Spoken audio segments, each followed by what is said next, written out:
दोस्तों, महाभारत युद्ध समाप्त होने पर धृतराष्ट्र ने श्री कृष्ण से पूछा, मैं अंधा पैदा हुआ, मेरे 100 पुत्र मारे गए। भगवान, आखिर मैंने ऐसा कौन सा पाप किया है जिसकी मुझे ऐसी सजा मिली? धृतराष्ट्र की बात सुनकर श्री कृष्ण ने कहा, पिछले जन्म में आप एक राजा थे। आपके राज्य में एक तपस्वी ब्राह्मण थे। उनके पास हंसों का एक जोड़ा था जिसके 4 बच्चे थे। ब्राह्मण को तीर्थ यात्रा पर जाना था, लेकिन हंसों की चिंता में वह जा नहीं पा रहे थे। उसने अपनी चिंता एक साधु को बताई। साधु ने कहा, तीर्थ में हंसों को बाधक बताकर हंसों का अगला जन्म खराब क्यों करते हो? राजा प्रजा पालक होता है, तुम और तुम्हारे हंस दोनों उसकी प्रजा है।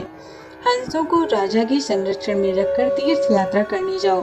ब्राह्मण हंस और उसके बच्चे आपके पास रखकर तीर्थ हो गए। आपको एक दिन मांस खाने की इच्छा हुई। आपने सोचा सभी जीवों का मांस खाया है, पर हंस का मांस नहीं खाया। आपने हंस के 2 बच्चे भूनकर खा लिए। फिर आपको हंस के मांस का स्वाद लग गया। हंस के एक एक करके 100 बच्चे हुए और आप सबको खाते गए। अंततः हंस का जोड़ा मारा गया।